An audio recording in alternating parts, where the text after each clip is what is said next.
আলহামদুলিল্লাহ, আলহামদুলিল্লাহ। এটা কে টানাইছে? আল্লামা মামুনুল হক এবং মাহমুদ হাসান গনবী সকল আলেমদের মিথ্যা মামলা প্রত্যাহার, নিঃশর্ত মুক্তি চাই। আলহামদুলিল্লাহ, অনেক ভালো। ক্যামেরাম্যান সব ওটা ওটা, এটা আমার খুব ভালো লাগছে বিষয়টা। ক্যামেরাম্যান উঠান সবগুলো, এইটার ছবিটা এটা এদিকে নিয়ে আসেন, প্রয়োজন আরো কাছে নিয়ে আসেন, কাছে নিয়ে আসেন। আপনারা উঠেন না, কথা বলিয়েন না, এটা আরো কাছে নিয়ে আসেন। এটা আমাদের প্রাণের দাবি হওয়া উচিত, এই স্লোগান আমাদের প্রাণের দাবি হওয়া উচিত। কাছে নিয়ে আসেন আরো। এটা এদিকে দেন, এদিকে সব ভিডিও করেন। আমি হাতে ধরবো, এটা দেন, সুন্দর জিনিস, এটা আমি হাতে ধরবো, দেন।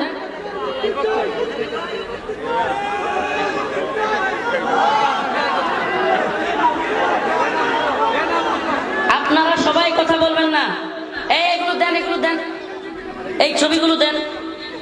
সুন্দর হয়েছে, খুব সুন্দর হয়েছে। এই দাবিটা এখন আমাদের প্রাণের দাবি হওয়া উচিত। দেন দেন, এটা দুই পাশে দুইজন নিয়ে দাঁড়ান। সুন্দর হয়েছে, সুন্দর। এই পাশে আসেন একজন, এই পাশে একজন আসেন। মাশাআল্লাহ। ক্যামেরাম্যানরা উঠাও, উঠাও ভাইয়ের ছবিটা একটু এদিকে দেন। ঠিক আছে, এই ক্যামেরাম্যানরা উঠাও সবাই। আল্লাহ আমাদের এই প্রিয় শায়েখদেরকে দ্রুত আমাদের কাছে ফিরিয়ে দেন। আর জোরে বলেন আমিন। শাইখুল হাদিস আল্লামা মামুনুল হক মুফতি মাহমুদ হাসান গনবী ভাইকে মুক্তি দেন, দ্রুত মুক্তি দেন। এটা আমাদের প্রাণের দাবি। এটা কিসের দাবি? এই ছবিগুলো, এই ছবিগুলো, এই দাবিগুলো আমাদের যতদিন না প্রাণের দাবি হবে ততদিন আমরা আমাদের শায়েখদের মুক্তি করতে পারবো না। আমাদের সকল কাজের মতো, আমাদের নিজের যাবতীয় কাজের মতো, আমাদের সকল প্রয়োজনীয়তার মতো আজ থেকে আমরা শায়েখদের মুক্তিটাকেও নিজের সর্বাগ্রে সবচাইতে অগ্রাধিকার দিব। রাজি আছেন ইনশাআল্লাহ? এটা নিয়ে গেলে কেন?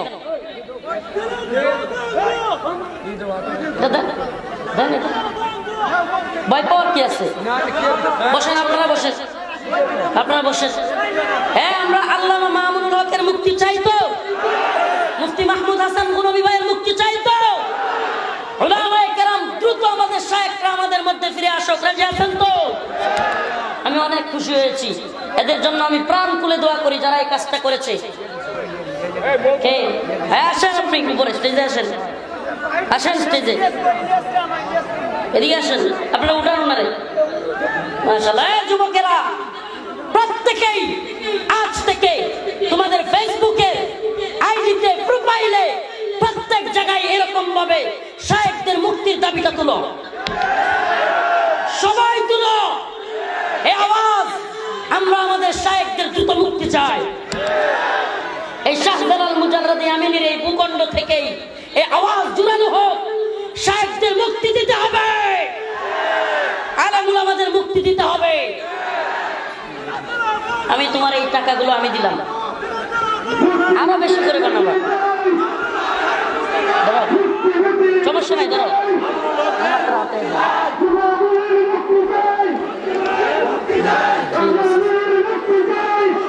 ঠিক আছে।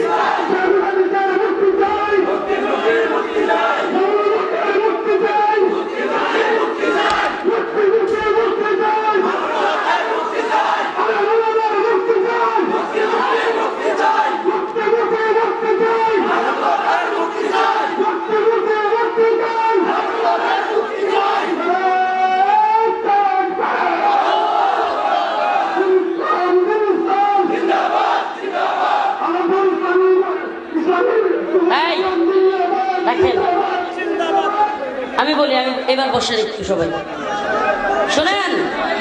আপনারা আলেমদের কথা এমন ভাবে শুনবেন যেভাবে সেনাবাহিনী তাদের কমান্ডারদের কথা শুনে। বসতে বললে বসবেন তো দাঁড়া। এবার বসতে বলেছি, সবাই বসে যান। আলহামদুলিল্লাহ, সবাই বসে যান। এই দাবিটা আমাদের প্রাণের। আমি যুবকদেরকে বলবো, যুবক অন্তত আর কিছু পারো বা না পারো, ফেসবুকের ওয়ালে এই যে ছেলেটা, নাম কি ভাইয়ের নাম কি? সবাই বসেন। আব্দুল হাফিজ। এই ছেলেটা দুই শায়েখের ছবি টানায়া ছবিটা তুমি ধরো, এই ওরে দেন, আর কেউ না, ওরে ধরেন। এই আব্দুল হাফিজ, আল্লাহ আব্দুল হাফিজ মক্কি মতো কবুল করুক, জোরে বলেন আমিন। এই ছেলেটা নিজের পকেটের টাকা খরচ করে শাইখুল হাদিস আল্লামা মামুনুল হক মুফতি মাহমুদ হাসান গনবী ভাইয়ের ছবি লিখে, ছবি রেখে, নামগুলো রেখে নিঃশর্ত মুক্তির দাবি তুলেছে, আওয়াজ তুলেছে। আল্লাহ আলেমদেরকে যেই যুবক ভালোবাসে তাকে তুমি কবুল করো। যুবককে আমি 500 টাকা দিয়ে বলেছি তুমি আরো ব্যানার বানাও।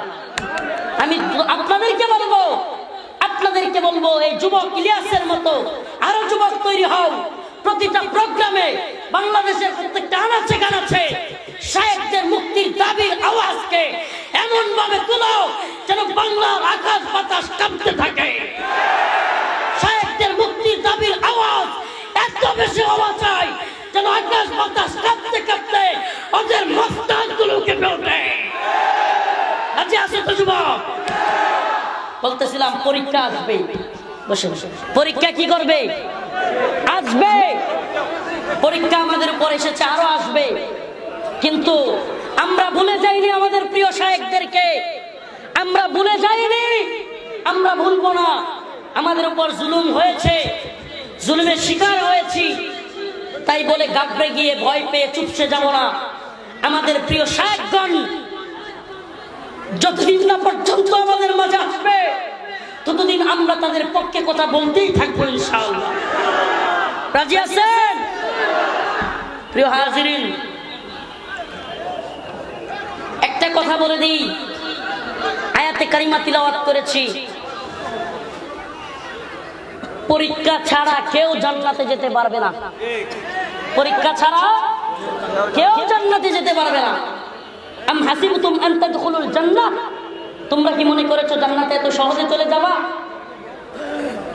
ওয়ালাম্মা ইয়ালামিল্লাহুল্লাযীনা জাহাদু মিনকুম ওয়া ইয়ালামাস সাবিরিন, এখনো দেখা হয় নাই কে বিপদে সবর করে, কে জিহাদের ময়দানে যায়।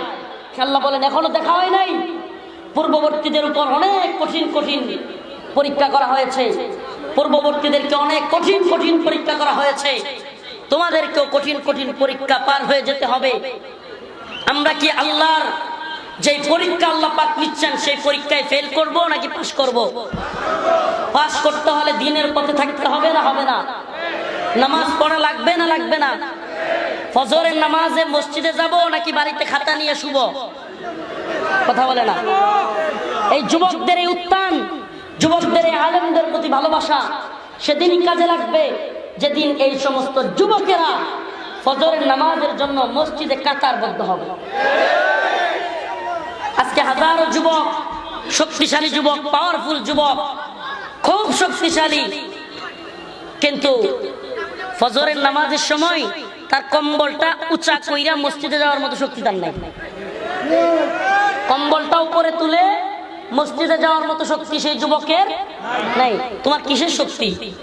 হে যুবক ভাই, শীত যদি তোমাকে কাবু করে ফেলে, ফজরের সালাত, ফজরের নামাজ তুমি যদি আদায় করতে না পারো, ওযু করতে না পারো, তবে তোমার শক্তি ব্যর্থ। তোমার এই শক্তি দিয়ে কোনো ফায়দা হবে না তোমার। ফজরের নামাজে মসজিদে যেতে রাজি আছেন তো? এটাও একটা পরীক্ষা। এটা কি? শেখ মুস্তাকুন নবী হাফিজাহুল্লাহ একটা কথা বলেছিলেন, খুব ভালো লাগছিল আমার। আল্লাহর পক্ষ থেকে পরীক্ষা এত সহজ হবে না মুনাফিকরা পাস করতে পারবে, আবার আল্লাহর পক্ষ থেকে পরীক্ষা এত কঠিন হবে না মুমিনরা ফেল করবে। কথাটা অনেক সুন্দর। কিন্তু আল্লাহ পাকের পক্ষ থেকে বান্দার জন্য, মুমিনের জন্য পরীক্ষা, বান্দার জন্য পরীক্ষা এত সহজ হবে না মুনাফিকরাও কি করে ফেলবে? পাস করে ফেলবে। আর এত কঠিন হবে না যে মুমিনরা ফেল করবে। তার মানে হলো আল্লাহ পাকের প্রত্যেকটা পরীক্ষায় সম্ভব।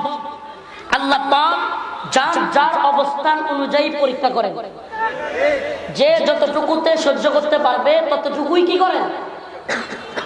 মেন্টাল অবস্থান কি, কার মানসিক অবস্থা কতটুকু দৃঢ়, এটা কে জানে?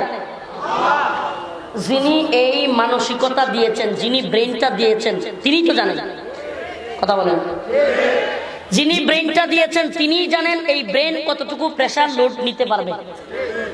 আল্লাহ পাক ততটুকু পরীক্ষা আমাদেরকেও করতেছেন যতটুকু পরীক্ষার প্রেশার আমরা নিতে। আচ্ছা বলেন, আমি যদি একটাও হক কথা না বলি, দালালি করি, চাটুকারিতা করি, জেলের ভয় পাই, তাহলে কি আমি 2 দিন বেশি বাঁচবো যেদিন আমার মৃত্যু? তার চেয়ে কথা কয় না। আর যদি হক কথা বলি, তবেই কি 2 দিন আগে মারা যাব যেদিন আমার মৃত্যু আছে তার? সুবহানাল্লাহ। বিশ্বাস আছে তো? ইযা জাআ আজালুহুম লা ইস্তাখিরুনা সাআহ ওয়া লা ইস্তাকদিমুন।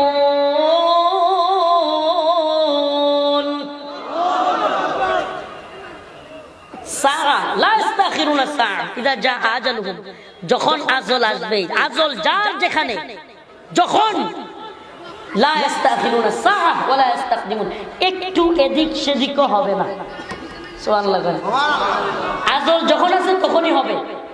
ভয় পায়া কথা না বইলা চুপ থাকলেও যেদিন মরবার কথা তার আগে মরব, বাঁচবো বেশি দিন। আপনাদেরকে একটা ছোট্ট উদাহরণ দিই। বর্তমান আফগানিস্তানের স্বরাষ্ট্রমন্ত্রী, বর্তমান আফগানিস্তানের স্বরাষ্ট্রমন্ত্রী আল্লামা সিরাজউদ্দিন হক্কানি হাফিজাহুল্লাহ দামাত বারকাতুহু, আল্লামা সিরাজউদ্দিন হক্কানি, আল্লামা জালালউদ্দিন হক্কানি রহমাতুল্লাহি আলাইহির সন্তান। এই সিরাজউদ্দিন হক্কানি দামাত বারকাতুহুমের কল্যাণ মূল্য আমেরিকা 50 লক্ষ ইউএস ডলার ঘোষণা করেছিল। কত? সিলোডিরা তো ডলার খুব ভালোই বুঝবেন। 50 লক্ষ ইউএস ডলার কি পরিমাণ টাকা? শত শত কোটি টাকা। কি বলেন? এত টাকা, এত পরিমাণ টাকা একজনের কল্যাণ মূল্য। নাম কি? সিরাজউদ্দিন হক্কানি রাহমাতুল্লাহ হাফিজাহুল্লাহ। আল্লাহর বান্দার কল্লা ফেলে দিলে তারা এই পুরস্কার দিবে। আচ্ছা, আল্লাহর বান্দা যুগের উপরে 12 বছরের উপরে আমেরিকার বিরুদ্ধে পুরা কুফফারদের জোট নেটো 48টা রাষ্ট্র মিলে যে সামরিক জোট গঠন করেছে, সেই নেটোর বিরুদ্ধে এক যুগের ঊর্ধ্বে যুদ্ধ করে আল্লামা সিরাজউদ্দিন হক্কানি দামাত বারকাতুহু কল্লা হারাইছে নাকি কল্লা উঁচু কইরা যারা তার কল্লার দাম ঘোষণা করেছিল সেই আমেরিকা এবং নেটোকে তার পায়ের তলে ফেলে ক্ষমা চাওয়াইয়া বিদায় কইরা আফগানের স্বরাষ্ট্রমন্ত্রী হয়ে বসে আছে। আমাকে বলেন, কেউ কল্লার দাম করলে আর মাইরা ফেলতে চাইলেই আমার আল্লাহ ওয়াতুইজ্জু মান তাশা ওয়াতুযিল্লু মান তাশা বিয়াদিকাল খায়র ইন্নাকা আলা কুল্লি শাইইন কাদির, আমার আল্লাহ বলছেন ইজ্জত দেনে ওয়ালা আমি। পৃথিবীর সারা পৃথিবী মিলেও আমি যাকে ইজ্জত দিতে চাই তাকে অসম্মানী করার শক্তি সারা পৃথিবীর নেই। আল্লামা সিরাজউদ্দিন হক্কানি আমেরিকাকে পায়ের নিচে ফেলে ক্ষমা চাওয়ায়া যে আফগানি মোল্লাদেরকে তালেবান বইলা, জঙ্গি বইলা আফগানকে মাটির সাথে মিশাইয়া দিতে আসছিল,